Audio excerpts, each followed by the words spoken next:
बघा इकडे लक्ष द्या. आता हा प्रश्न आहे, हा प्रश्न मांडणी न करता सुद्धा पर्यायाने सोडवता येते, म्हणजे ऑप्शन मधून सोडवता येते.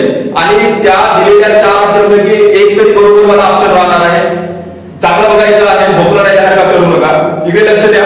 आता काय करायचं आहे बघा, 500 आहे, ऑप्शन मध्ये 500 आहे असं समजा. आता काय करायचं आहे की ती संख्या 500 आहे असं समजायची, म्हणजे 500 च्या 2/9 9/4 मध्ये 250 जर मिळवले तर कोणती संख्या येईल बघा. इकडे लक्ष द्या. 9चा 500 मध्ये भाग पूर्ण जाणार नाही, म्हणून याला भाग देत बसू नका. 500 गुणिला 2 करा, 1000 होईल. गुणिला 9/छेद जसाच्या तसा 9/4. ओके. आता बघा आपण काय करणार, कटला 9 कटला आहे, 4चा 250 वेळा भाग जाईल. ओके. 4चा 250 वेळा भाग जाईल, म्हणजे काय राहिलेला आहे, 250 राहिलेला आहे, अधिक 250 झालेला आहे, म्हणजे 500. बघा आता इकडे लक्ष द्या. काय करायचं आहे, असे प्रश्न सोडवत असताना ऑप्शन मधून जर तुम्हाला लवकर सोडवायचं असेल, म्हणजे सूत्रापेक्षा ऑप्शन मधून लवकर सुटते, पण त्यासाठी तुमचं कॅल्क्युलेशन पाठ पाहिजे. पाठ करा, वर्गमूळ वर्ग पाठ करा, त्याच्यानंतर याला एकदम फास्ट मध्ये कॅल्क्युलेशन करण्याचा प्रयत्न करा. बघा आता त्याच्यानंतरचा प्रश्न आहे, एक मनुष्य आपल्या पगाराच्या 2/5 एवढी रक्कम घर भाडे भरतो, तसेच पगाराच्या 3/8 एवढी रक्कम किराणा मालावर खर्च करतो व पगाराच्या 1/5 एवढी रक्कम इतर बाबींवर खर्च करतो.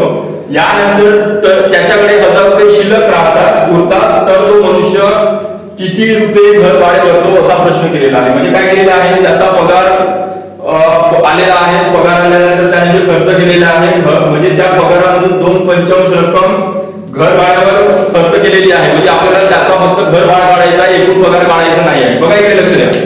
काय केला तो, आता त्याचा पगार किती आहे, x आहे असं समजा. ओके. म्हणजे पगार x आहे, त्या पगाराच्या x च्या 2/5 एवढी रक्कम घर भाडे भरत आहे. ओके. आता त्याच्यानंतर त्या घर भाडे भरल्यानंतरच्या पैशातून 3/8 रक्कम, कारण रक्कम वजा कमी होत आहे म्हणून वजाबाकी. ओके. 3/8 एवढी रक्कम किराणा मालावर खर्च करताय व त्याच्यानंतर पगार म्हणजे 1/5 रक्कम त्या उरलेल्या रकमेमधून, येथून खर्च केलेल्या रकमेमधून 1/5 रक्कम इतर बाबींवर खर्च करताय. म्हणजे इतर बाबींवर म्हणजे त्याच्या पर्सनल कामावर खर्च करत असेल. ओके. त्यानंतर तरी पण त्याच्याकडे 1000 रुपये शिल्लक उरतात, तर त्याचा पगार तर घर भाडे किती, किंवा पहिल्यांदा काय घर भाडे किती असा प्रश्न केलेला आहे. पहिल्यांदा आपल्याला त्याचा पगार काढायचा आहे. त्याचा पगार काढल्याशिवाय तुम्हाला त्याने किती घर भाडे मानले हे तुम्हाला काढता येणार नाही. बघा इकडे लक्ष द्या. काय करायचं आहे, 2x/5 वजा 3x/8 वजा x/5 अधिक 1000 बरोबर x. ओके. इथपर्यंत समजलं मला. x ला इकडे द्या, मायनस होणार कारण इथं प्लस आहे, तिकडे येताना मायनस होईल. 2x/5 वजा 3x/8 वजा x/5 बरोबर. आता हा चिन्ह, हा 1000 इकडे घ्यायचा आहे, कारण इथं x इकडे गेल्यानंतर इथं रिकामी जागा उरलेली आहे. तर त्याच्यानंतर काय करायचं आहे बघा, इकडे लक्ष द्या. 5 गुणिला x, 5x मधून 2x गेले तर किती राहणार,